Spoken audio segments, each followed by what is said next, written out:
Bienvenidos amigos televidentes a Pulso Político. El día de hoy vamos a tratar y vamos a analizar sobre las elecciones de Brasil. Evidentemente Brasil es el líder de la región para América Latina y Caribe. Basta revisar pues cuál es su población. 142.8 millones de electores. El doble de México, el doble de electores en México para el 2012, y la suma de la población de Argentina, Colombia, Ecuador, Paraguay y Venezuela. Pero por otro lado, el fortalecimiento económico de Brasil, 39.7% del PIB de América Latina y el Caribe es brasilero. Pero adicionalmente a eso, la influencia que ha tenido Brasil en la región, en América Latina y el Caribe, ha sido y es evidente. Entonces, estas elecciones que han sido para alquilar balcones, ¿tendrán solamente un efecto de cambio al interior de Brasil? ¿O también podría significar un cambio para América Latina? Bueno, esto lo vamos a analizar el día de hoy. Fabricio Ceballos, estamos contigo. ¿Qué nos ha podido y qué has investigado en relación a estas elecciones de Brasil? Hola Carlos, amigos televidentes, muy buenas noches. 2 semanas más deberán esperar Dilma Rousseff para conocer si continúa en la presidencia de Brasil. En la jornada de elecciones del pasado 5 de octubre no obtuvo los votos suficientes para ganar, por lo que en una segunda vuelta se enfrentará al candidato socialdemócrata Aécio Neves. Dilma Rousseff del Partido de los Trabajadores y el socialdemócrata Aécio Neves se verán las caras el próximo 26 de octubre en la segunda vuelta electoral en Brasil. Marina Silva, la candidata que semanas atrás lideró las encuestas de opinión, se convertirá en una de las piezas clave. El 21,32%.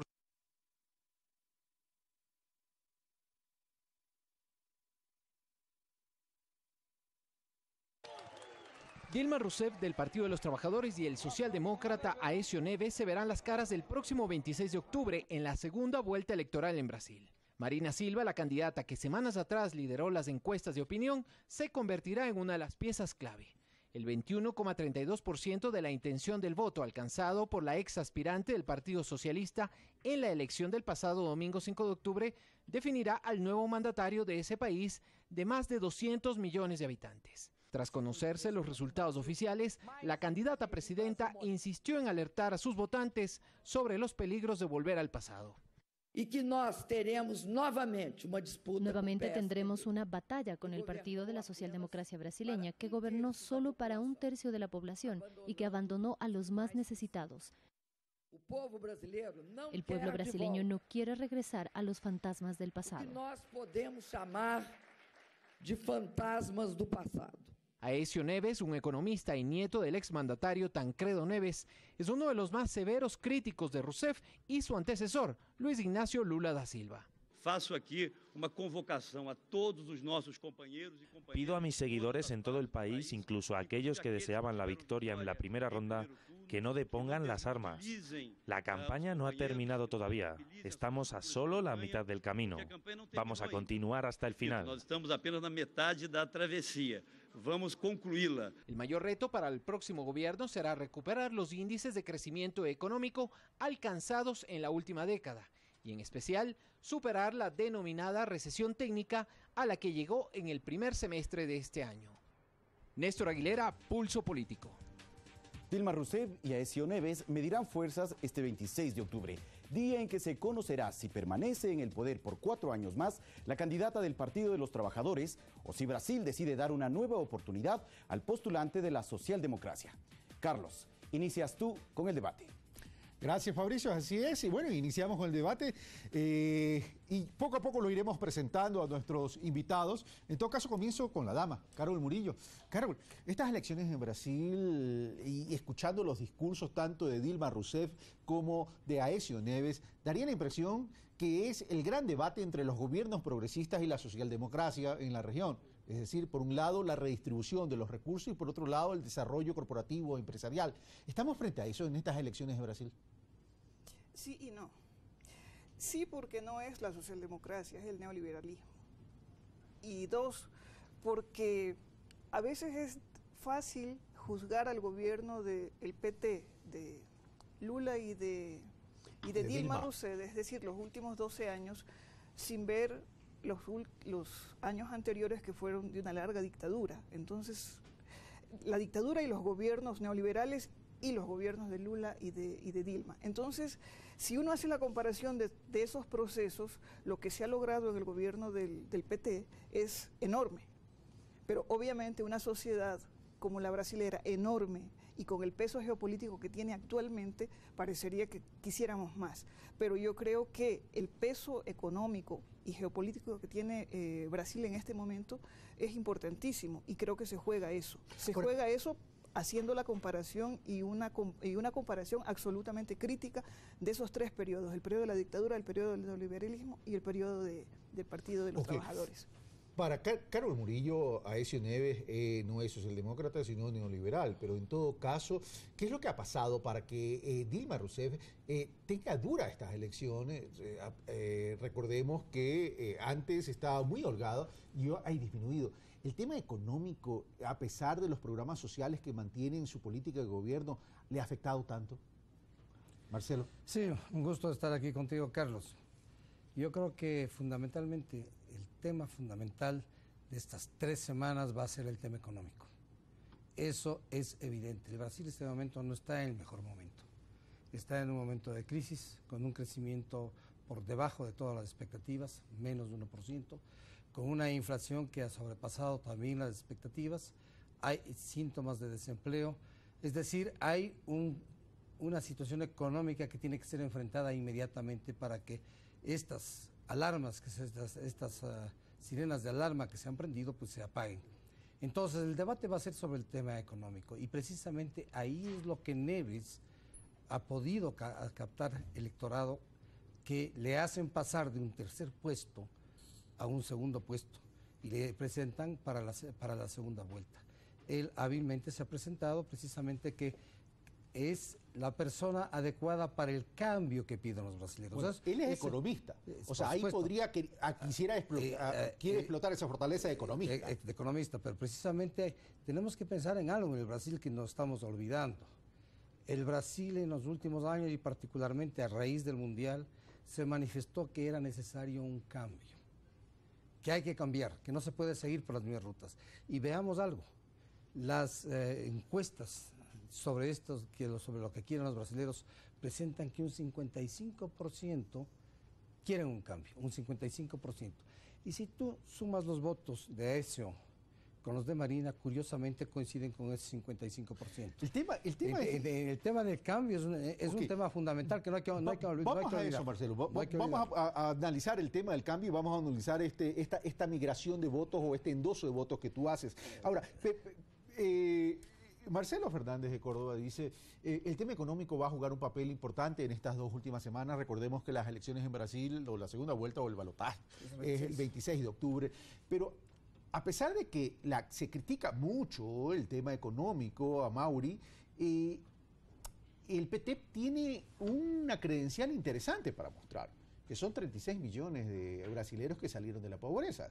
Y se dice, de acuerdo a las estadísticas de Brasil y del gobierno brasileño, 22 millones de brasileños que salieron de la pobreza responden al periodo de Dilma Rousseff. Yo creo que el factor económico es importante, obviamente, en toda disputa electoral, pero Brasil, yo discordando un poquito, Brasil ha tenido uno de los menores, si no me engaño, el menor índice de desempleo de su historia. Tiene en este momento el menor índice del interés. Eso es una variable importante que tiene que ser llevada en consideración. Los costos, aquí el interés que se paga anualmente para conseguir un préstamo, un empresario, un ciudadano común en su banco, lo que cuesta en el Ecuador a un año, en Brasil se paga casi que por mes. Entonces hay indicadores de desempeño económico, obviamente que se contradicen al momento de ver la inflación, a donde no se ha cerrado aún el año. Sabemos que hay un delay natural de los indicadores, ya que los números son levantados trimestralmente, pero el PT ha hecho un cambio de inclusión y de equilibrio en ese desarrollo importante, ¿no? O sea, económicamente ahora la parte de la sociedad que era invisible en Brasil, estamos hablando de realmente más de 40 millones de personas. En realidad, Brasil era un país que tenía una masa crítica miserable, muy grande, y que ahora disfruta y goza de realmente una calidad de vida y una inclusión. Mauri, distinta. tú dices, hay ciertos indicadores que muestran, sin embargo, una tasa de desempleo bajo, o tasas activas interesantes en relación a la región, etcétera, etcétera. Pero lo cierto es que un crecimiento económico tan paupérrimo, podríamos decir, de menos de 1%, no permite tampoco una redistribución de los recursos como para generar empleo y seguir sacando a personas de la extrema pobreza y de la pobreza, es decir, de entrar en un proceso de construcción de clase media. A ver, la clase media ya existe en Brasil y está consolidada. Brasil por primera vez tiene una clase media mayor, más grande, que la clase baja, la clase pobre. Eso es un hecho histórico, resultado de un trabajo de 2 años del Partido de los Trabajadores en el gobierno. Pero mi punto es, con el crecimiento económico que se está estimando de menos de 1%, no puede seguir migrando, no puede seguir generando movilidad social. Sin duda, o sea, hay un momento de dificultad económica, pero hay que entender que Brasil es un país, un gran exportador de commodities, impactado por lo que está sucediendo en Europa y el arrastre de la crisis económica norteamericana y europea. O sea, en eso demuestra una habilidad en términos geopolíticos, como nuestra compañera dijo. Como Carol. Carol, disculpe, dijo sobre de Brasil ha desarrollado un proceso de equilibrar geopolíticamente con los BRICS, de buscar nuevos mercados. Perfecto. De exportación a Rusia. Vamos a seguir analizando el tema. El tema es el siguiente. Hasta hace poquito tiempo, hasta hace poquitos días, Marina Silva prácticamente había rebasado a Dilma Rousseff. Esto parecía que estábamos en un hipódromo. Pero de pronto Marina Silva se comienza a derrumbar y Aécio Neves comienza a subir y llega a tal punto que llega a la segunda vuelta. ¿Cuáles fueron los errores de Marina Silva como para haber, en último momento, haber bajado al tercer puesto? Carol. Mira, mi primera lectura es que Marina Silva fue una construcción mediática. A raíz de la muerte del candidato Campos. Así es. Y no es una construcción mediática solamente al interior del Brasil, sino en el exterior. Y sobre el Brasil se ha creado una matriz mediática política de una lectura bastante negativa de la economía y que se vio exacerbada con las manifestaciones de junio y con el Mundial de Fútbol. Porque Brasil es esa especie de enemigo virtual o fáctico de los Estados Unidos que mira muy mal que Brasil nuclee una nueva integración geopolítica, económica en el sur de América. Caso, esa construcción mediática al interior y al exterior que tú dices, debió haber tenido algún tipo de efecto para que Marina no esté tan holgada, que Dilma Rousseff no esté tan holgada. Con lo anterior no quiero decir que en Brasil la economía esté maravillosa. Lo que quiero decir es que la crisis que tiene no tiene las magnitudes y el peso económico y geopolítico de Brasil es importante. El BRICS y todo aquello que gira en torno a lo que significa Brasil en el momento actual en la economía mundial, no en la economía solo regional, implica que lo que ha hecho el PT, el gobierno y los gobiernos progresistas tengan un significado diferente a lo que tenía antes. Y eso es una cosa que los poderes hegemónicos, los viejos poderes hegemónicos no permiten. Entonces se engrandece una cosa para fortalecer a candidatos con tal de sacar al PT del gobierno. Marcelo, ¿coincides con Carol en ese sentido? Yo diría que en parte sí y en parte no. ¿Cuál sería la parte que no coincides? Mira, en primer lugar, el Partido de los Trabajadores nace obviamente con Lula. Lula gana las elecciones y Lula tiene la sabiduría que hay que reconocerle, que no ejecuta su programa, ejecuta el programa que venía haciendo Cardoso. Los dos temas fundamentales del Brasil, que es la bolsa de familia y la subvención a la vivienda, lo había empezado Cardoso. Cardoso le entrega a un país con una economía sana. Entonces Lula, obviamente, con gran inteligencia, ejecuta y amplía esto. Amplía totalmente todo lo que se venía haciendo. En el gobierno de Dilma se ha continuado, que posiblemente, pero también hay que poner un poco las cifras un poco más en la realidad. La gran conquista en el Brasil en este momento es el haber salido mucha gente de la pobreza. ¿Pero qué implica eso? El salario mínimo. ¿Cuál es el salario mínimo de Brasil? $110 al mes. ¿Una familia puede vivir con $10 al mes? al día, perdón. Ahí tengo un punto de orden, creo que tengo un punto de orden, Marcelo, de Aumari, que tú eres brasilero. ¿Cuál es el salario mínimo? No, el salario mínimo, no sé cuánto está la tarifa, ahorita el dólar debe estar 2.50 reales. El salario mínimo en Brasil debe estar por el orden de $300. Ok, echa ese punto estoy de diciendo, $310. No, dijiste 150. No, $150. Me equivoqué. Dije, pues, $10 diarios son $300. En realidad son $310 diarios. Okay. El salario mínimo. Okay. Es que es un gran paso. Ahora, esto ha permitido también, y hay que mirarlo, que ha permitido que mucha gente tenga acceso a determinados bienes y servicios que antes no tenía. Pero precisamente esa gente, en gran medida, es la que está descontenta, la que quiere mejores servicios de salud, mejores servicios de transporte, mejor educación y una serie de puntos que fueron planteados en las grandes manifestaciones del mes de junio. Es decir, esa mejoría en las condiciones de vida lo hace más exigente. Lo hace más exigente, obviamente. Entonces estamos ante un Brasil que tenemos que pensar que es un gigante. Eso es evidentemente. No solamente por los 200 millones de personas, en su tamaño, en sus recursos económicos. El Producto Interno Bruto, el 36% de América Latina, del PIB de América Latina y el Caribe es brasilero. 8.6 millones de kilómetros cuadrados. Sí, estamos hablando de un continente. Ahora, pero si se reconocen esos logros, de haber sacado tanta gente de la pobreza y haber generado esa movilidad social. Te digo, si se reconoce, si fuera esto absolutamente cierto, que es lo que yo he visto en muchos comentaristas brasileños que no están de acuerdo, no, Marín hubiera ganado en la primera vuelta.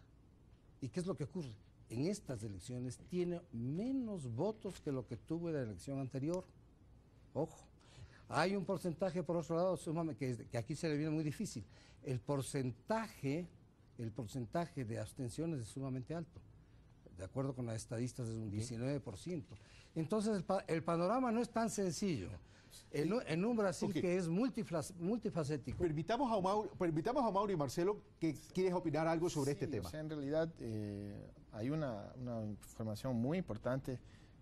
Brasil, con el gobierno de Fernando Henrique, pasó por dificultades económicas, fue la mayor tasa de desempleo, fue el menor salario mínimo que hubo dentro del país. ¿Te refieres a la presidencia de Cardoso? Fernando Henrique Cardoso, que fue uno de los líderes después de la vuelta a la democracia junto con Lula. Lula lo apoyó, inclusive tiene una relación personal, inclusive histórica, pero en el gobierno de Fernando Henrique Cardoso fue una de las peores etapas. Él realmente, lo que él consigue hacer, que fue muy importante, fue disminuir las tasas de inflación. Brasil tenía una inflación de 50% al día, era una brutalidad, pero Brasil quiebra. Y otra información muy importante, Fernando Henrique solo no alcanzó a vender la Petrobras porque se le acabó los 8 años de gobierno. Él privatizó todo el país, él vendió todas las empresas públicas. Entonces, el gobierno Lula sí es responsable por la aplicación de una gestión de inclusión económica y social sin precedentes que no es resultado de un gobierno neoliberal como el de Fernando Henrique. Una información muy importante también, cuando el PT es fundado en el comienzo de los años, final de los 70, comienzo de los 80, cuando se abre, ya comienza el proceso de amnistía, el fin de la dictadura militar. Lula luchó creo que durante tres campañas que él consigue elegirse presidente de la República. Y ahora lo que sucede que en el gobierno Dilma es resultado de algunos otros factores muy importantes a donde los movimientos sociales del año pasado, yo estaba en Brasil, yo viví eso, estaba en ese periodo allá. La gran parte de los jóvenes que participaron de los movimientos sociales eran jóvenes urbanos de algunas ciudades, claro, fueron 3 millones de personas que estuvieron en las calles, a donde reclamaron de absolutamente todo, desde la corrupción del gobierno. El tema, Mauri, perdóname que te interrumpa, es, todos esos logros tú hablas de que es del PT, del Partido de los Trabajadores. Sí, por supuesto. El tema es, y esto bien tiene que ver con los gobiernos progresistas que muchos dicen es no sustentamos en el poder popular. A lo mejor Dilma se alejó un poco del poder popular y se asentó en el poder del Estado. Lo que sucede es...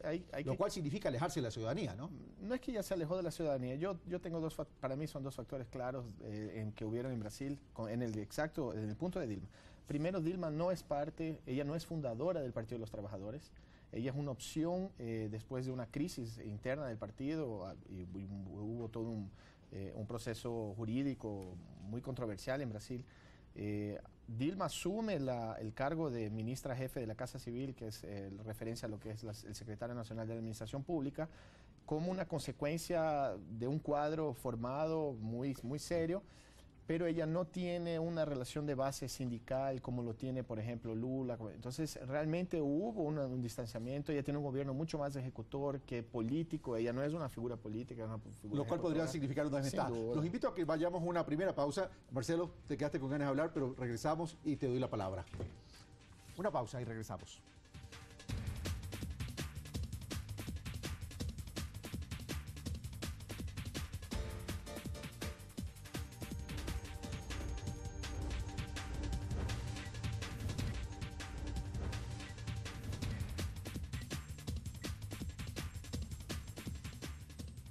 Regresamos, amigos televidentes. Esto es Pulso Político. Estamos analizando las elecciones de Brasil, que por cierto son la segunda vuelta el 26 de octubre.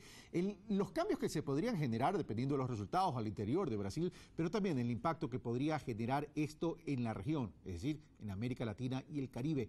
Hacemos contacto telefónico con Quinto Lucas, internacionalista, ex vicecanciller de la República del Ecuador. Quinto, buenas noches. Gracias por atender nuestra llamada. Un saludo para ustedes, un saludo para el panel y un saludo para todos los televidentes y las televidentes. Bueno, decía en la introducción del programa, Quinto, que las elecciones de Brasil están como para alquilar balcones. Los resultados que se pueden dar o se podrían dar el 26 de octubre, ¿podrían tener un impacto en la región? Sin duda tendrían un impacto muy importante, porque no es lo mismo que gane Dilma, que ha apostado mucho más a un nuevo tipo de integración, que no es solo una integración basada en el libre comercio, sino una integración basada en los distintos aspectos, tanto políticos, sociales, culturales, de infraestructura y obviamente también comerciales, y la visión que tiene Neves, que es la misma visión que tenía Serra, la misma visión que tenía el Partido de la Socialdemocracia Brasileña siempre, que es de alguna forma apostar a una integración en la que Brasil pueda sacar determinado provecho solo para sus intereses y además basado mucho más en el libre comercio. Si ahora, nosotros vemos... Pero Quinto, hecha esa aclaración o esa diferenciación entre las visiones de desarrollo de ambos candidatos, el tema es, ¿qué impacto podría tener en la región en términos de UNASUR? Es decir, recordemos que Brasil ha tenido una gran influencia, sobre todo en UNASUR. ¿Habría algún cambio importante en UNASUR? Sin duda, porque el Brasil de Lula y de Dilma le dio mucho más importancia justamente a UNASUR, justamente al nuevo tipo de integración que se ha venido dando, tanto en el tema CELAC como en UNASUR, pero especialmente en UNASUR. Si bien el Partido de la Socialdemocracia y sobre todo Fernando Henrique Cardoso le dio importancia a buscar un nexo dentro de América del Sur, no olvidemos que Brasil siempre trató de tener un liderazgo sobre América del Sur. Y no olvidemos aquellas palabras de Goverri, de Couto y Silva de la necesidad de un Brasil que llegue hasta el Pacífico. Sin embargo, una cosa era la teoría y otra cosa era llevarlo a la práctica. Sin embargo, Lula y Dilma sí han trabajado mucho más en la integración y han profundizado mucho más los nexos en UNASUR, además con una visión distinta, una visión de complementariedad, no tanto con un liderazgo, sí un liderazgo fuerte, pero no un liderazgo subimperial como se decía. Pero Quinto, te interrumpo ahí para pedirte una precisión. Tú dices Dilma y Lula han trabajado mucho en lo que tiene que ver con la integración a nivel de la CELAC, a nivel de UNASUR, etcétera, etcétera. Pero lo cierto es que a la hora del té, cuando hubo la necesidad de crear, consolidar y fortalecer un Banco del Sur, Brasil miró a los BRICS y no miró al Banco del Sur. Esas son las contradicciones propias de Brasil, que es un grande, y por lo tanto busca alianzas con otros grandes como son Rusia, China y África del Sur, y a veces se olvida también de América del Sur. Sin embargo, hay un trabajo mucho más arraigado en América del Sur de Dilma y Lula de lo que hubo en otros momentos. En otros momentos el trabajo de integración que se daba era el trabajo de las dictaduras, pero no un trabajo de complementariedad. Si nosotros vemos, sobre todo, más que UNASUR, el papel de Brasil en el Mercosur, después que ganó Lula, vemos que cambia el aspecto de la integración. Una integración, un Mercosur que había sido formado para solo libre comercio, o sea que fue armado dentro de los gobiernos neoliberales en su época, empezó a tener otras incidencias y otras aspiraciones distintas sobre todo cuando gana Lula. Entonces se da otro tipo de complementariedad de lo que es Brasil con los países pequeños. Bueno, obviamente que falta mucho, pero sí se da una política integracionista distinta a la que se aplicaba antes. Bueno, lo cierto es que el 26 de octubre vamos a saber por quién se decide el pueblo de Brasil. Gracias, Quinto, por atender nuestra llamada. Bueno, regreso a la mesa de Pulso Político. Marcelo, ¿tú te quedaste con ganas de aportar algún comentario en relación a lo dicho por Carol o por Amaury? Pero también tenemos estos ingredientes que nos da Quinto Lucas. Mira, en primer lugar, yo creo que hay que tener presente que el país del Brasil es sumamente grande, multifacético, en muchos aspectos. Es muy difícil determinar con precisión lo que pasa en el Brasil. Eso hay que tener presente, hay que tener muy presente. Yo quisiera más bien retomar un poco la política exterior del Brasil, que la conozco. He estado con los brasileros, les he visto negociar a los brasileros y les he visto cómo actúan los brasileros con un gobierno y con otro gobierno del Brasil. En general, la política exterior del Brasil está orientada para el Brasil. La política exterior del Brasil irá siempre en función de lo que le interese como aspecto fundamental al Brasil. Eso tenemos que tener presente.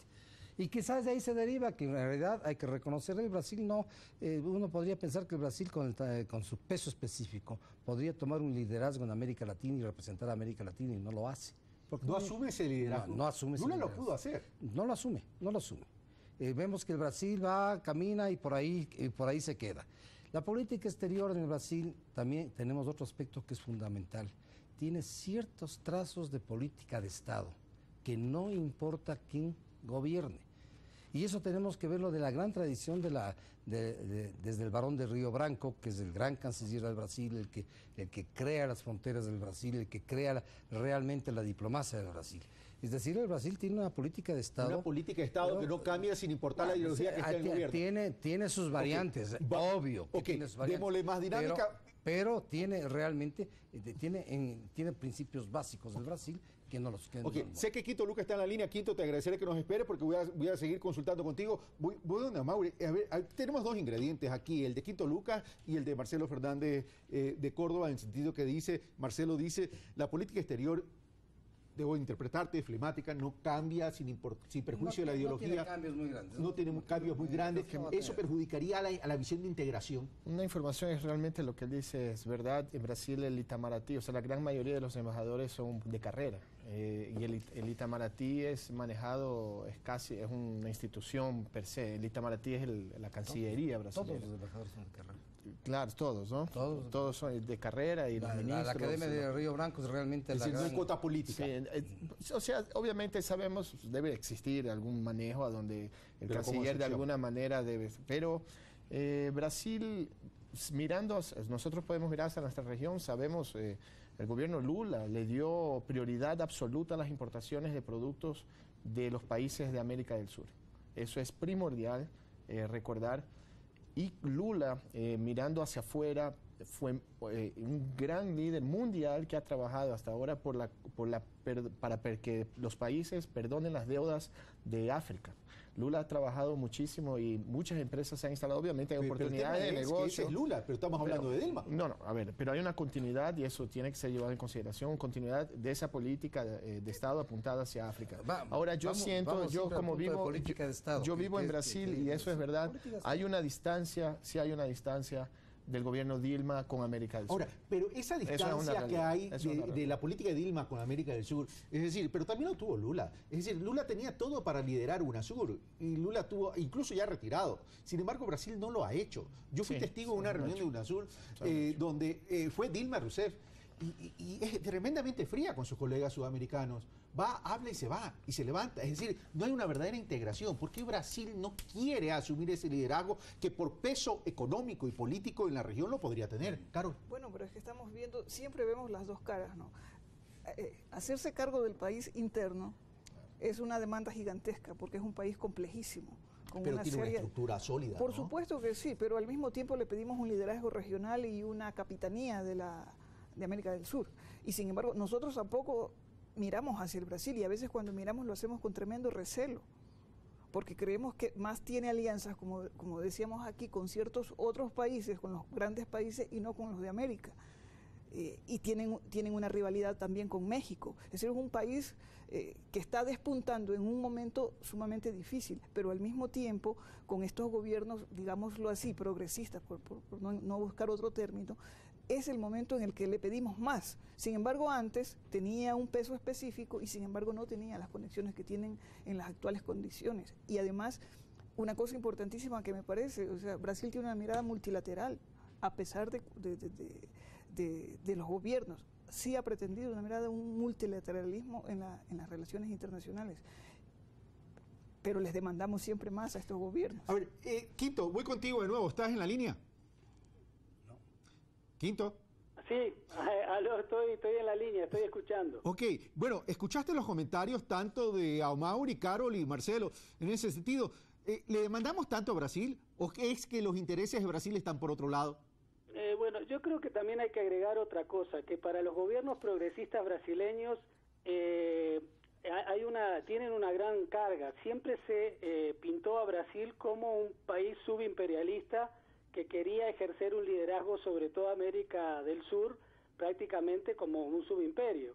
Y para los gobiernos progresistas esa es una gran carga, es una carga pesada, como se diría en Brasil, porque no quieren mostrar justamente esa posibilidad de que los vean así, y por eso a veces les cuesta mucho asumir ese liderazgo, porque Brasil, y yo he estado también en muchas negociaciones con Itamaraty, en distintas instancias, y a Brasil le cuesta mucho, a los diplomáticos brasileños, les cuesta mucho mostrar su liderazgo, tratan por todos los medios de no mostrarse justamente como el gran país que son.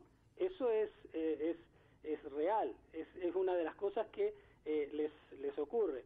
Ahora, más allá de que exista una política de Estado, que sí la hay muchas diferencias de lo que puede ser un gobierno con una mirada, por lo menos hacia América Latina, que un gobierno con una mirada neoliberal que no va a mirar hacia América Latina, ni siquiera a los BRICS, va a mirar hacia Estados Unidos y Europa.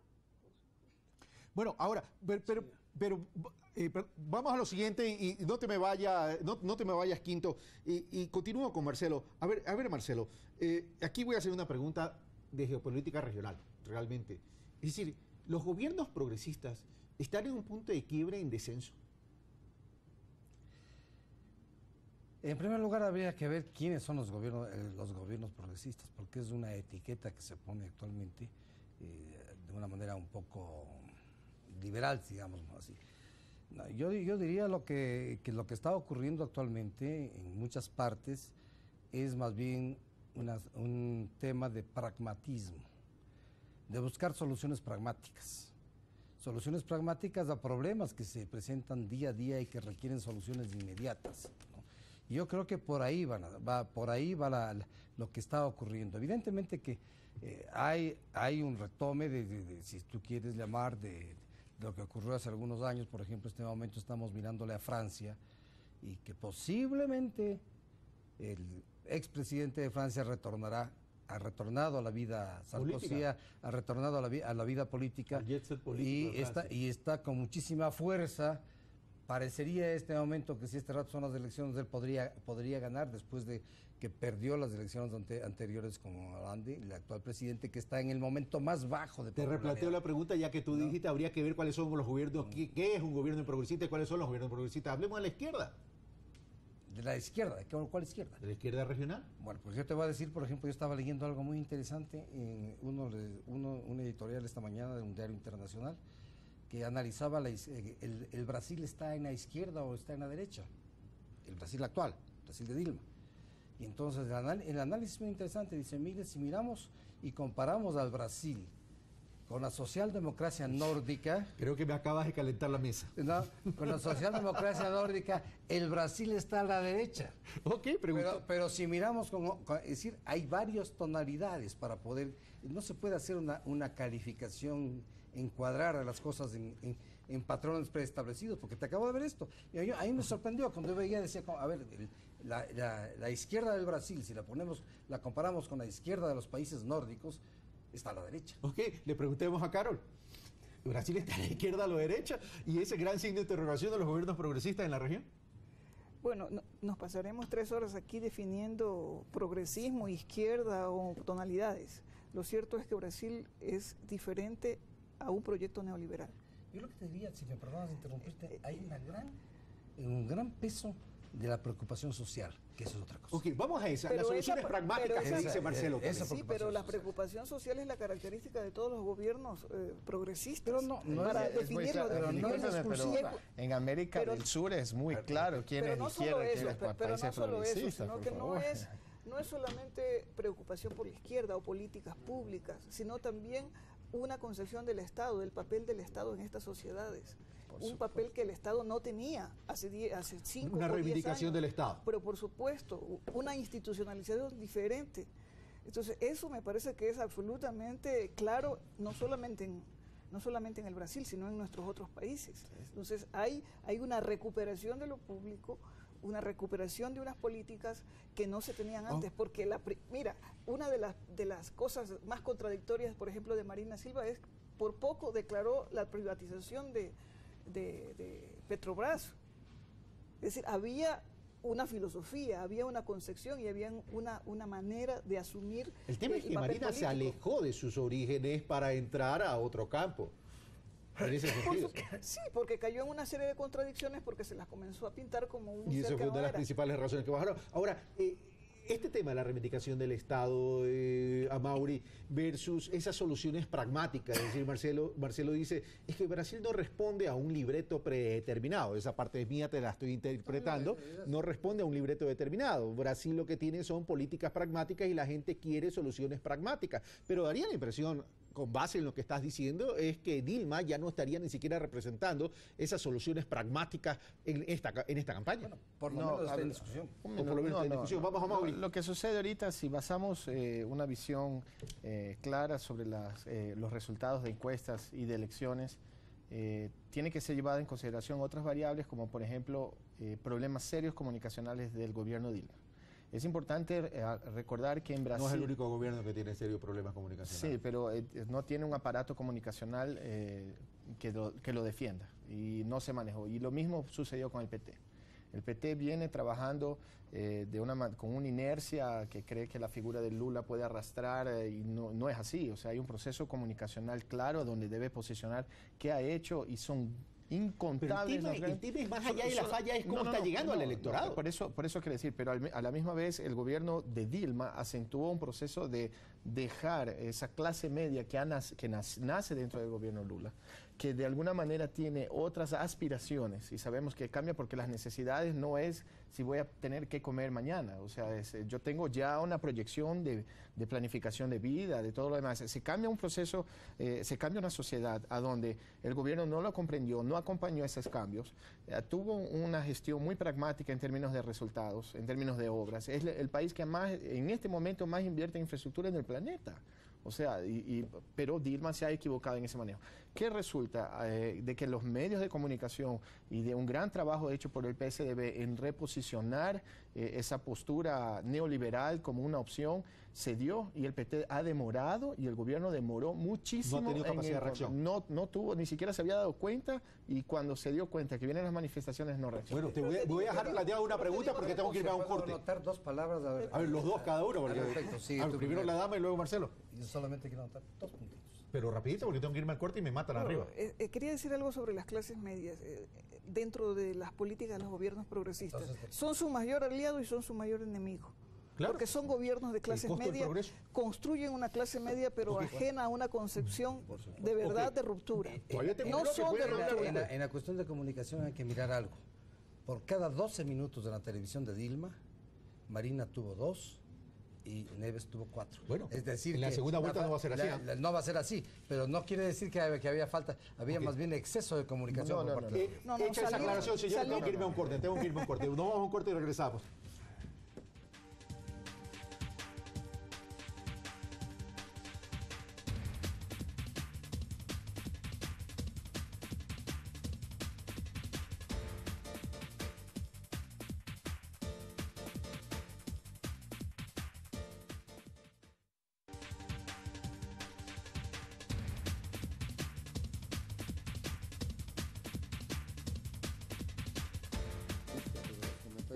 Estamos de vuelta, amigos tenentes de Pulso Político. Al segundo bloque terminamos con una mesa tremendamente recalentada en este tema sobre la izquierda, la derecha, el tema de si Brasil va a dar un giro importante. Pero voy con Quinto Lucas de nuevo. Quiero comenzar contigo, Quinto. A ver, a Mauri al terminar el bloque agregó un ingrediente que para mí es tremendamente interesante. Estos gobiernos que se llaman progresistas, que terminan, que tienen determinado éxito, pierden en un momento la sintonía y tienen ausencia en cuanto a una capacidad de repensarse, y esa es su principal debilidad. Quinto. Sí, Carlos, dos cosas. Igual yo quería agregar una cuestión al tema internacional, que se nota como diferencia de estos gobiernos y sobre todo de los gobiernos de Lula y Dilma, que es una mirada estratégica distinta.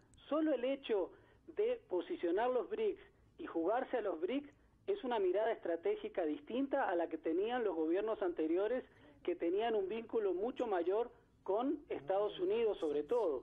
Estos gobiernos brasileños son mucho más independientes de lo que eran los gobiernos anteriores. Ok, hecha esa aclaración, Quinto, hecha esa aclaración en el tema internacional para entrar al tema ahora de los gobiernos progresistas que Marcelo Fernández ha cuestionado, o por lo menos lo ha puesto en duda, o por lo menos ha mostrado su escepticismo.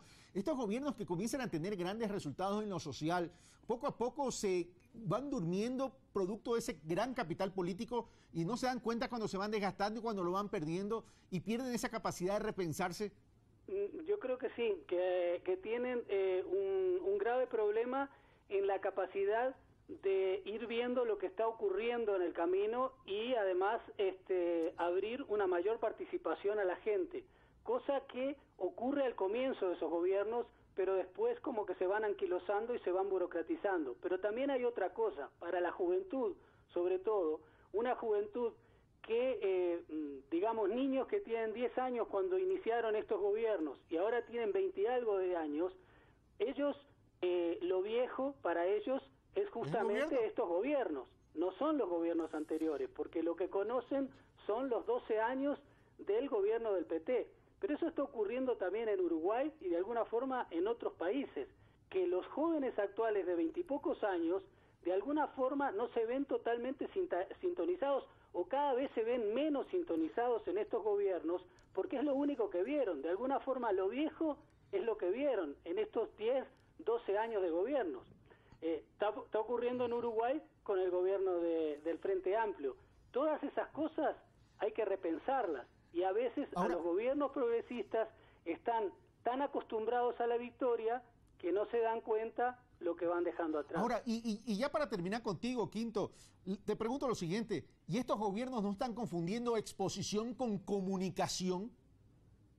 En un comienzo, la mayoría de los gobiernos progresistas mostraron una comunicación distinta. Ahora, tal vez es lo que tú digas, sí están en una sobreexposición y no en una comunicación más directa con el pueblo.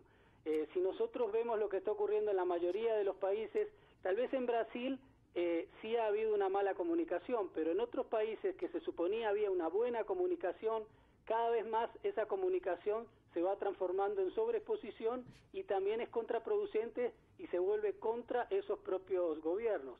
Tal vez sea lo que está ocurriendo también aquí. Quinto, gracias por habernos acompañado durante el programa. Un abrazo. Un abrazo grande y saludos a todos ahí. Gracias. Marcelo, ¿qué opinas? ¿Sobre qué? Sobre lo que acabamos de hablar, de la capacidad de repensarse y confundir exposición con comunicación. Mira, en primer lugar hay que pensar en algo. Yo voy a irme a uno de los fundamentos de la democracia.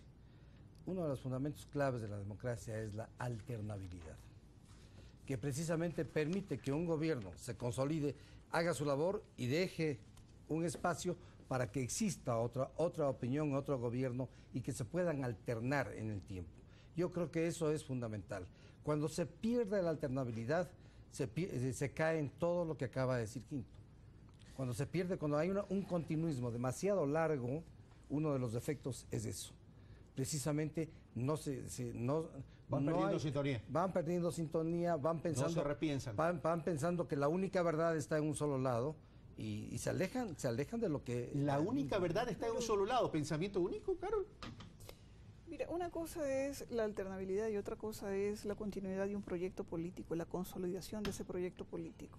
Y nosotros estábamos acostumbrados a tener unos gobiernos que sí, todos los gobiernos neoliberales, aunque tuvieran candidatos diferentes o presidentes diferentes, tenían un proyecto político. No importaba quién los comandara, pero eran un proyecto. Si dices tú, tenían continuidad. Sí, tenían continuidad. Con distintas caras, pero tenían continuidad. Una aparente alternabilidad, pero el proyecto era el mismo. ¿Por qué no otro proyecto no pueda tener esa continuidad? Un proyecto como el nuestro. ¿Por qué no? O un proyecto como el del Brasil. Es decir, porque quien lo va a decidir es el pueblo en las urnas, no lo va a decidir los candidatos. Es posible que mañana el presidente Correa se lance la reelección y a lo mejor no gane, pero puede ganar y eso es la oportunidad que tiene la gente de elegirlo. Pero te repito, no es el periodo de gobierno lo que determina la proyección de un proyecto político, sino el verdadero compromiso de la gente que hace ese proyecto político y que pudiera tener lo que tú has llamado repensarse para autoevaluarse, no solamente para reflejar en el espejo la misma figura siempre. Pero el tema es, ¿hay capacidad de repensarse en los gobiernos progresistas o se están durmiendo en los laureles? No, por supuesto que hay oportunidad. Pero un componente importante de la democracia es la voluntad popular. Eso es, yo creo que el más importante de todos. Pero más allá de la voluntad popular, se están sintonizando la voluntad popular. Yo creo eso es otra cosa. Eso es un otro... Sintonizarse con la gente tiene que ver con comprender qué está sucediendo y cuáles son sus necesidades, cuáles son sus proyecciones. Antes, vuelvo a recordar las preocupaciones en Brasil. Yo vivo en Brasil ya hace 25 años. Yo me acuerdo para que uno iba, por ejemplo, a comprar algo en la mañana, a la hora del almuerzo el precio era otro porque ya la inflación había aumentado. Igual que en Argentina. Pero así de una manera astronómica. O sea, entonces nosotros... Igual que nos pasó a nosotros. Teníamos, pero en Brasil era la época de la hiperinflación, creo que solo Zimbabue ahorita le gana a Brasil. Lo que sucede es que nosotros tenemos una necesidad como seres humanos que son dinámicas. Esas necesidades no son las mismas siempre. Un gobierno naturalmente tiene un proceso de continuidad en sus proyectos que de alguna manera para reinventarse también toma tiempo. Yo estoy seguro que los gobiernos progresistas han encontrado de alguna manera dificultades por esa incapacidad o esa no agilidad en seguir adelante con nuevas propuestas, pero sí seguramente está sintonizado. Lo que ha sucedido en Brasil es un caso muy específico, a donde Brasil no pasó, por ejemplo, por un proceso de reforma política, y eso sí, realmente el gobierno del PT tiene responsabilidad sobre eso. Lula no avanzó, Dilma no avanzó en eso, y ahorita el pueblo sí le está pasando. Esa reforma política tiene que ver con, yo te he comentado ya antes, a donde, por ejemplo, el bloque político del PT en este momento, haciendo una referencia aquí en el Ecuador sobre diferencias políticas, es como que si Lula sale con Paulo Maluf en una foto. Paulo Maluf es como que si tuviéramos el presidente Correa con Nebot abrazados en una foto durante una campaña para elegir un proyecto político. ¿Qué proyecto político? Si estamos hablando de personas... Entonces, esa realidad no existe aquí en el Ecuador y no existe prácticamente en ningún país. Ya que ustedes hablan, si me dicen cuánto tiempo me queda, por favor, dependiendo de eso voy a hacer la pregunta. 12 minutos, sí tengo tiempo. A ver, ya que ustedes tocan el ingrediente de los dos candidatos que están en la final prácticamente en términos de lo que están proponiendo, sí.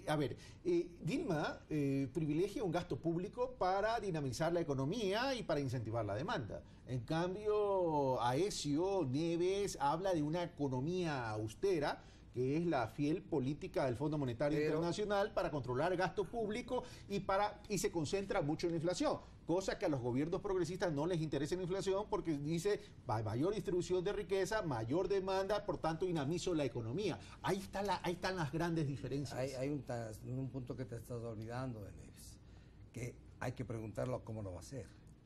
A lo que tú añades, control del gasto público, control de la inflación, y él dice, no voy a irme contra los programas sociales, mantendré los programas sociales y los mejoraré. Hay que preguntarlo cómo lo va a hacer. Pero para mantener esos programas sociales necesita gasto público importante, además. Eso es evidente. Lo que hay que preguntarle es a dónde piensa recortar. ¿Dónde va a recortar? Claro, por eso te digo. Pero son esos tres elementos que habla él. Y estamos viendo de que... Pero hay otro elemento que tú te estás olvidando, pues, Marcelo. Él está planteando una reforma del sistema tributario, lo cual significa para él es disminución de la carga tributaria. Hay una cosa, ¿verdad? Hay una cosa que realmente está faltando y que le falta a dos candidatos. Y al tercer candidato, por haber presentado, le fue mal. La única que presentó un programa político fue Marina. Los otros dos candidatos no han presentado un programa completo. No han presentado un programa completo. No es verdad. Bueno, eso es lo que dicen eso es lo que dicen. Lo que dice la prensa. La prensa. Vamos, Carol, y después a Mauri. Derecha brasileña. Yo sigo pensando que tú tocaste dos temas importantísimos de los gobiernos progresistas, que en mi caso particular me importan, me interesan, que es su comunicación y su repensarse. Y cómo se fueron institucionalizando, y aparte dice cómo reestructurarse, burocratizándose y olvidándose de la conexión. Pero claro, es interesante porque la izquierda nunca ha gobernado. Entonces se topa con una estructura nueva, totalmente, una cosa es ser oposición, una cosa es ser disidente, y otra cosa es gobernar estos países. Entonces creo que en el hábito de gobernar se comienzan a olvidar de la comunicación y de las bases. Y si un gobierno no, a diferencia, por ejemplo, el PT ha tenido una larga historia, ha habido gobiernos como los nuestros donde no ha habido un partido atrás de la construcción de un candidato y de un gobierno. Entonces, eso es una diferencia muy importante. Ahora, hay un déficit en la reforma política, pero Aécio menciona la necesidad de fortalecer los partidos políticos y menciona agregar una legislación de eliminar los partidos que no saquen el 5% de la representación. En Brasil, a ver, vamos volviendo a lo mismo de su tamaño y su complejidad, pero lo que existe ahorita, la reforma política que tanto se pide es básicamente una gran reforma de la ley electoral.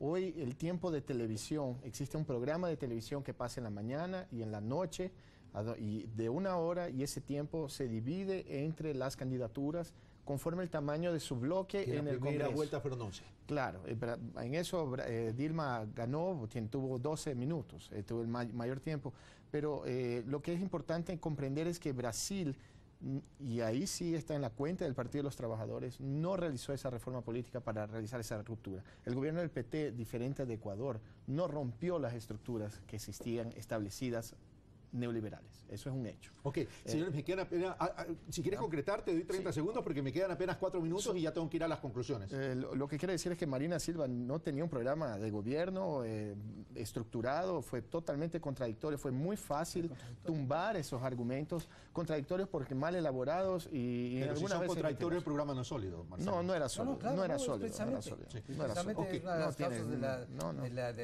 de que se la ve como causa que ha hecho que ella pierda el segundo lugar. Bueno, los voy a invitar a jugar 40 un poco en esta mesa en este momento. Bueno, 41.60 Dilma, que es una votación importante, no le bastó para ganar en la primera vuelta, 33.6 a Aécio. Marina Silva 21.3. Ella no llegó a la segunda vuelta, pero va a poder presidente. El tema es, tú hiciste un análisis lineal, pero considerando que el 100% se endosaría en este caso a Aécio. No. Yo lo que dije es que había una coincidencia, nada más. Hay una coincidencia. Pero Marina ya declaró hay una el voto coincidencia de las encuestas en cuál es el porcentaje de los brasileños que quieren cambio.